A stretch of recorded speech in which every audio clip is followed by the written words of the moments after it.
Hi friends, ಇವತ್ತು ನಾನು ನಿಮಗೆ ಹೊಸ ಬ್ರೈಡಲ್ ಡಿಸೈನ್ ಹೇಳ್ಕೊಡ್ತಾ ಇದ್ದೀನಿ. ಇದಕ್ಕೆ ರಿಂಗ್ ಬೀಡ್ಸು ಮತ್ತು ಕ್ರಿಸ್ಟಲ್ ಬೀಡ್ಸು 7 ಎಳೆ ದಾರ ತೊಗೊಂಡಿದ್ದೀನಿ ಮತ್ತು ನೀಡಲ್ ನಂಬರ್ 0.75 ತೊಗೊಂಡಿದ್ದೀನಿ. ಈಗ ಫಸ್ಟು ನಾನಿಲ್ಲಿ ಲಾಕ್ ಮಾಡ್ಕೋತಾ ಇದ್ದೀನಿ. ಸಿಂಗಲ್ ಚೈನ್ ಹಾಕ್ಕೊಂಡು ಪಕ್ಕದಲ್ಲಿ ಒಂದು ಸಿಂಗಲ್ ಚೈನ್ ಹಾಕ್ಕೊಂಡು ಲಾಕ್ ಮಾಡ್ಕೊಂಡು 4 ಚೈನ್ ಹಾಕೋತಾ ಇದ್ದೀನಿ. 4 ಚೈನು ಎಲ್ಲಿಗೆ ಬರುತ್ತೆ ಅಲ್ಲಿಗೆ ನಾವು ಲಾಕ್ ಮಾಡಬೇಕು. ಮತ್ತೆ 4 ಚೈನ್ ಹಾಕೋತಾ ಇದ್ದೀನಿ. 1 2 3 4 ಚೈನ್ ಹಾಕಿ ಅದೆಲ್ಲಿಗೆ ಬರುತ್ತೆ ಅಲ್ಲಿಗೆ ಲಾಕ್ ಮಾಡಿ ದಾರನ ಮೇಲ್ ಮಾಡಬೇಕು. ರಿಂಗ್ ಬೀಡ್ ಒಳಗಡೆ ಕ್ರಿಸ್ಟಲ್ ಬೀಡ್ ಹಾಕಿ ಕ್ರೋಶಗೆ ಬೀಡ್ಸ್ನ ಹಾಕ್ಕೊಂಡು ದಾರ ಮೇಲ್ ಮಾಡಿ ಆ ಬೀಡ್ಸ್ನ ದಾರದ ಒಳಗಡೆ ಹಾಕಿ ಬೀಡ್ ಲಾಕ್ ಮಾಡಬೇಕು. ಫಸ್ಟು ಬೀಡ್ ಲಾಕ್ ಮಾಡಿ ಅದೆಲ್ಲಿಗೆ ಬರುತ್ತೆ ಅಲ್ಲಿಗೆ ಲಾಕ್ ಮಾಡಿ ಅದೆಲ್ಲಿಗೆ ಬರುತ್ತೆ ಅಲ್ಲಿಗೆ ಲಾಕ್ ಮಾಡಿ 4 ಚೈನ್ ಹಾಕಬೇಕು. ಮತ್ತೆ 4 ಚೈನ್ ಹಾಕಿ ಎಲ್ಲಿಗೆ ಬರುತ್ತೆ ಅಲ್ಲಿಗೆ ಕರೆಕ್ಟಾಗಿ ಲಾಕ್ ಮಾಡ್ಕೊತಾ ಹೋಗಬೇಕು. ಮತ್ತೆ 4 ಚೈನು 2 3 4 ಫಸ್ಟು ನಾವು 2 4 ಚೈನ್ ಹಾಕ್ಕೊಂಡಿದ್ದೀವಿ. ಇವಾಗ ನಾವಿಲ್ಲಿ 3 4 ಚೈನ್ ಹಾಕ್ಕೊಂಡು ಹೋಗಬೇಕು. ಪ್ರತಿ ಸಲಿನೂ ಅಷ್ಟೇ ಒಂದು ರಿಂಗ್ ಬೀಡು 3 ಚೈನ್ ರಿಂಗ್ ಬೀಡು 3 ಚೈನ್ ಇದೇ ಥರನೇ ಹಾಕ್ಕೊತಾ ಹೋಗಬೇಕು. ಈಗ ನೆಕ್ಸ್ಟು ರಿಂಗ್ ಬೀಡು ಮತ್ತು ಕ್ರಿಸ್ಟಲ್ ಬೀಡ್ ಸೇರಿಸಿ ಹಾಕಿ ಲಾಕ್ ಮಾಡಿ ಮತ್ತೆ 3 ಚೈನು ಅಂದರೆ 3 4 ಚೈನ್ಸ್ ಹಾಕ್ಕೋಬೇಕು. ನೋಡಿ ಈ ಥರ ಹಾಕ್ಕೊಂಡು ಲಾಕ್ ಮಾಡ್ಕೊಂಡು ಅದೆಲ್ಲಿಗೆ ಬರುತ್ತೆ ಅಲ್ಲಿಗೆ ಲಾಕ್ ಮಾಡಬೇಕು. ಲಾಕ್ ಮಾಡಿ ಲಾಕ್ ಆದಮೇಲೆ 4 ಚೈನ್ ಹಾಕ್ಕೋಬೇಕು. 1 2 3 4 ಚೈನು ಎಲ್ಲಿಗೆ ಬರುತ್ತೆ ಅಲ್ಲಿಗೆ ಲಾಕ್ ಮಾಡಬೇಕು. ಮತ್ತು 4 ಚೈನ್ ಹಾಕ್ಕೋಬೇಕು. ಫಸ್ಟ್ ಮಾತ್ರ ನಾವು 2 4 ಚೈನ್ಸ್ ಹಾಕ್ಕೋಬೇಕಷ್ಟೆ. ನೆಕ್ಸ್ಟೆಲ್ಲ ನಾವು 4 ಚೈನ್ಸೇ ಹಾಕ್ಕೋಬೇಕು. ಅಂದರೆ 4 3 ಚೈನ್ಸ್ ಹಾಕ್ಕೋಬೇಕು. ಫಸ್ಟು 4 2 ಚೈನ್ಸು ಆಮೇಲೆ 4 3 ಚೈನ್ಸ್ ಹಾಕ್ಕೋಬೇಕು. ಒಂದು ರಿಂಗ್ ಬೀಡ್ ಆಗಿದ ತಕ್ಷಣ ಆ ಥರ ಹಾಕ್ಕೋಬೇಕು. ಎಲ್ಲಿಗೆ ಬರುತ್ತೆ ಅಲ್ಲಿ ಕರೆಕ್ಟಾಗಿ ನೋಡಿ ಹಾಕ್ಕೋಬೇಕು. ಇಲ್ಲಾಂದರೆ ಸ್ಯಾರಿ ಸುಕ್ಕು ಬರುತ್ತೆ.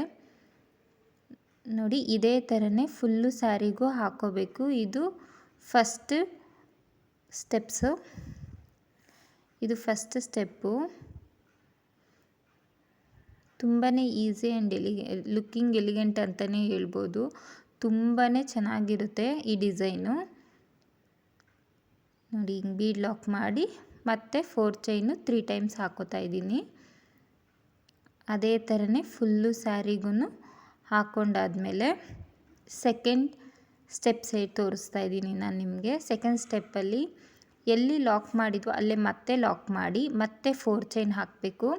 4 ಚೈನ್ ಎಲ್ಲಿಗೆ ಬರುತ್ತೆ ಅಲ್ಲಿಗೆ ನಾವು ಇಲ್ಲಿ ಲಾಕ್ ಮಾಡ್ಕೊಂಡಿದ್ದೀವಲ್ಲ ಅಲ್ಲಿಗೆ ಮತ್ತೆ ಲಾಕ್ ಮಾಡ್ಕೋತೀವಿ. ಆಮೇಲೆ ಮತ್ತೆ 2 ಚೈನ್ ಹಾಕ್ಕೊಂಡು ಮಧ್ಯದಲ್ಲಿ ಲಾಕ್ ಮಾಡ್ಕೋಬೇಕು. 2 ಚೈನ್ ಹಾಕ್ಕೊಂಡು ಬೇಕು ಅಂದರೆ ನೀವು ಸಿಂಗಲ್ ಕ್ರೋಶ 2 ಸಿಂಗಲ್ ಕ್ರೋಶಸು ಮಾಡ್ಕೋಬೋದು. ಇಲ್ಲ ಅಂದರೆ ಈ ಥರ ಹಾಕ್ಕೊಂಡ್ರೆ ಒಳ್ಳೆಯದು. 2 ಚೈನು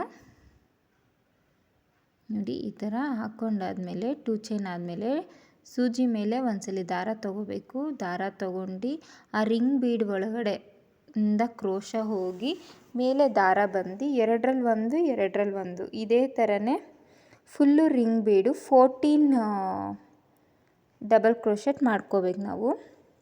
ನೋಡಿ ಸೂಜಿ ಮೇಲೆ ಒಂದ್ಸಲಿ ದಾರ 2ರಲ್ಲಿ 1 2ರಲ್ಲಿ 1 ಸೂಜಿ ಮೇಲೆ ಒಂದ್ಸಲಿ ದಾರ 2 ಮೇಲೊಂದು 2ರಲ್ಲಿ 1 ಇದೇ ಥರನೇ ಫುಲ್ಲು ರಿಂಗ್ ಬೀಡು ಹಾಕ್ಕೋಬೇಕು. ಅಂದರೆ ಹಾಫ್ ರಿಂಗ್ ಬೀಡು ಫುಲ್ಲಲ್ಲ, ಹಾಫ್ ರಿಂಗ್ ಬೀಡ್ ಹಾಕ್ಕೋಬೇಕು.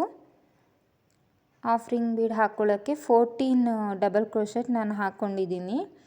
ನೀವು ಬೇಕಂದರೆ 12 ಹಾಕ್ಕೋಬೋದು. ಬಟ್ 14 ಆದರೆ ಚೆನ್ನಾಗಿ ಲುಕ್ಕಾಗಿ ಕಾಣುತ್ತೆ. ಯಾರ್ಯಾರು ಹೊಸಬ್ರು ನನ್ನ ಚಾನಲ್ ನೋಡ್ತಾ ಇದ್ದೀರಾ ಸಬ್ಸ್ಕ್ರೈಬ್ ಮಾಡಿ, ಶೇರ್ ಮಾಡಿ, ಲೈಕ್ ಮಾಡಿ. ನಿಮಗೇನಾದರೂ ಈ ಡಿಸೈನ್ ಇಷ್ಟ ಆದರೆ ಕಮೆಂಟ್ ಮಾಡಿ, ಬೇರೆಯವ್ರಿಗೂ ಶೇರ್ ಮಾಡಿ. ನೋಡಿ ಈಗ ನಾನಿಲ್ಲಿ 12 ಆಗಿದೆ. ಈಗ ಮತ್ತೆ 2 ಡಬಲ್ ಕ್ರೋಶೆಟ್ ಮಾಡ್ಕೋತಾ ಇದ್ದೀನಿ. ನೀವು ಇದಕ್ಕೆ 800ಇಂದ 850ವರೆಗೂ ತೊಗೋಬೋದು ಅಮೌಂಟು. ನೋಡಿ ಈಗ ಅದೆಲ್ಲಿಗೆ ಬರುತ್ತೆ ಅಲ್ಲಿಗೆ ಮಿಡಲ್ಲಾಗೆ ಬರುತ್ತೆ, ಅಂದರೆ ಡಬಲ್ ಕ್ರೋಶೆಟ್ ಮಾಡ್ತೀವಲ್ಲ ಅಲ್ಲಿಗೆ ಹಾಕಬೇಕು. ಡಬಲ್ ಚೈನ್ ಮತ್ತು 2 ಚೈನ್ ಹಾಕೋಬೇಕು. 1 2 2 ಚೈನ್ ಹಾಕಿ ಅದೆಲ್ಲಿಗೆ ಬರುತ್ತೆ ಅಲ್ಲಿಗೆ 4 ಚೈನ್ ಹತ್ರ ಹಾಕಿ ಮತ್ತೆ 4 ಚೈನ್ ಹಾಕಬೇಕು. 4 ಚೈನ್ ಹಾಕಿ ಮತ್ತೆ ಅದೆಲ್ಲಿಗೆ ಬರುತ್ತೆ ಅಲ್ಲಿಗೆ ಲಾಕ್ ಮಾಡಬೇಕು.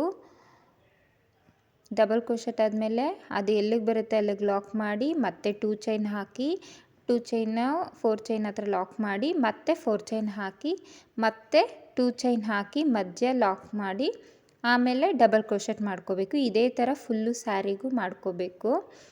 ಇದಾದಮೇಲೆ ಥರ್ಡ್ ಸ್ಟೆಪ್ ತೋರಿಸ್ತಾ ಇದ್ದೀನಿ ನಿಮಗೆ. ನೋಡಿ ಈ ಥರ ಮಧ್ಯದಲ್ಲಿ ಕುಚ್ಚು ಬರುತ್ತೆ. ಥರ್ಡ್ ಸ್ಟೆಪ್ ತೋರಿಸ್ತಾ ಇದ್ದೀನಿ ನಿಮಗೀಗ. ಫಸ್ಟ್ ಎಲ್ಲಿ ಲಾಕ್ ಮಾಡ್ಕೊಂಡಿದ್ನೋ ಅಲ್ಲೇ ಲಾಕ್ ಮಾಡ್ಕೋತಾ ಇದ್ದೀನಿ. ಮತ್ತು ಇಲ್ಲಿ 4 ಚೈನ್ ಹಾಕೋತಾ ಇದ್ದೀನಿ. 4 ಚೈನ್ ಹಾಕಿ ಅದು ಅಷ್ಟೇ, ನಾನಿಲ್ಲಿ ಬೇರೆ ಕಲರ್ ತೊಗೊಂಡಿದ್ದೀನಿ, ಅದು 7 ಎಳೆ ದಾರ ತೊಗೊಂಡಿದ್ದೀನಿ. ನೀವು ಫಸ್ಟ್ ಕಲರು ಎಷ್ಟು ತೊಗೊಂಡಿರ್ತೀರೋ ಸೆಕೆಂಡ್ ಕಲರು ಅಷ್ಟೇ ಲೇಯರ್ ತೊಗೋಬೇಕು. ನೋಡಿ ಈಗ ಡಬಲ್ ಕ್ರೋಶೆಟ್ ಇದೆಯಲ್ಲ ಅಲ್ಲಿಗೆ ತೊಗೊಂಡು ಡಬಲ್ ಕ್ರೋಶೆಟ್ ಮಾಡ್ಕೊಂಡು ಡಬಲ್ ಕ್ರೋಶೆಟ್ ಆದಮೇಲೆ 3 ಚೈನ್ ಹಾಕಿ ಆ ಡಬಲ್ ಕ್ರೋಶೆಟ್ ಒಳಗಡೆ 3 ಚೈನ್ನ ಲಾಕ್ ಮಾಡಬೇಕು. ನೋಡಿ ಸೂಜಿ ಮೇಲೆ ಒಂದ್ಸಲಿ ದಾರ ತೊಗೋಬೇಕು, 2ರಲ್ಲಿ 1 2ರಲ್ಲಿ 1 ಮತ್ತು 3 ಚೈನು ಆ ಡಬಲ್ ಕ್ರೋಶೆಟ್ ಒಳಗಡೆ ಹಾಕಿ ಲಾಕ್ ಮಾಡಬೇಕು. ಮತ್ತು ಸೂಜಿ ಮೇಲೆ ಒಂದ್ಸಲಿ ದಾರ ತೊಗೋಬೇಕು, 2ರಲ್ಲಿ 1 2ರಲ್ಲಿ 1 1 2 3 3 ಚೈನ್ ಹಾಕಿ ಆ ಡಬಲ್ ಕ್ರೋಶೆಟ್ ಒಳಗಡೆ ಲಾಕ್ ಮಾಡಬೇಕು. ಇದೇ ಥರನೇ ಪ್ರತಿ ಡಬಲ್ ಕ್ರೋಶೆಟ್ಗೂ ಇದೇ ಥರನೇ ಮಾಡಬೇಕು. ಪ್ರತಿ ಡಬಲ್ ಕ್ರೋಶೆಟ್ಗೂ ಇದೇ ಥರನೇ ಪಿಕಾಕೋ ಮಾಡ್ಕೋಬೇಕು. ಪಿಕಾಕೋ ಮಾಡಿಕೊಂಡ್ರೆ ತುಂಬ ಲುಕ್ ಆ್ಯಂಡ್ ಎಲಿಗೆಂಟಾಗಿ ಕಾಣುತ್ತೆ ಡಿಸೈನು. ಫಸ್ಟು ನಾನು ಇಲ್ಲಿ ಫಸ್ಟ್ ಕಲರ್ ಬಂದು ಬಾಡಿ ಕಲರ್ ತೊಗೊಂಡಿದ್ದೀನಿ, ಸ್ಯಾರಿ ಬಾಡಿ ಕಲರು. ಸೆಕೆಂಡ್ ಬಂದು ಪಲ್ಲು ಕಲರ್ ತೊಗೊಂಡಿದ್ದೀನಿ. ನೀವು ಯಾವತ್ತೇ ಆಗಲಿ ಸ್ಯಾರೀಸ್ಗೆ ಕುಚ್ಚು ಹಾಕಬೇಕಾದ್ರೆ ಬಾಡಿ ಕಲರ್ ತೊಗೊಳ್ಳಿ ಫಸ್ಟು. ಅದಾದಮೇಲೆ ನೀವು ಪಲ್ಲು ಕಲರ್ ಯಾವುದಿರುತ್ತೆ ಅದಕ್ಕೆ ನೀವು ಸೆಕೆಂಡ್ ಲೇಯರ್ಗೆ ಹಾಕೋಬೋದು. ನೋಡಿ ಇದೇ ಥರನೇ ಫುಲ್ಲು ಕ್ರೋಶಗೂ ಹಾಕಿದ್ದೀನಿ. ತುಂಬಾ ಚೆನ್ನಾಗಿ ಕಾಣುತ್ತೆ, ಲುಕ್ಕಾಗಿರುತ್ತೆ ಡಿಸೈನು. ಯಾರಾದರೂ ನಾನು ಆ್ಯಕ್ಚುಲಿ ಇದು ಹಾಕ್ತಿರೋದು ಮೈಸೂರು ಸಿಲ್ಕ್ ಸ್ಯಾರಿಗೆ.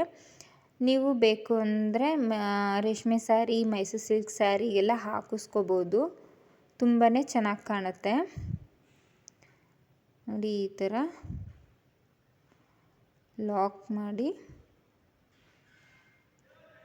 ಇದೊಂದು ಮಾತ್ರ ನೀವು ಕ್ಲಿಯರಾಗಿ ಹಾಕೋಬಿಟ್ರೆ ಲುಕ್ಕಾಗಿ ಕಾಣುತ್ತೆ. ಫಸ್ಟು ಲೇಯರು ನೀಟಾಗಿ ಹಾಕ್ಕೋಬೇಕು. ನೀವು ಫಸ್ಟ್ ಲೇಯರ್ ಹೇಗೆ ಹಾಕೋತೀರೋ ಅದ್ರ ಮೇಲೆ ಡಿಪೆಂಡ್ ಇರುತ್ತೆ ನೀವು ಹಾಕೋದು ಕುಚ್ಚು. ಸ್ಯಾರಿ ಸ್ವಲ್ಪ ಅಂದರೆ ಎಲ್ಲಿಗೆ ಬರುತ್ತೆ ಅಲ್ಲಿಗೆ ಹಾಕ್ಕೊಳ್ಳಿ, ಅಂದರೆ ಚೈನ್ ಹಾಕಿದ್ಮೇಲೆ. ಆದರೆ ಅದು ಸ್ವಲ್ಪ ಲೂಸಾಗಿ ಹಾಕ್ಕೊಂಡ್ರೆ ಒಳ್ಳೆಯದು.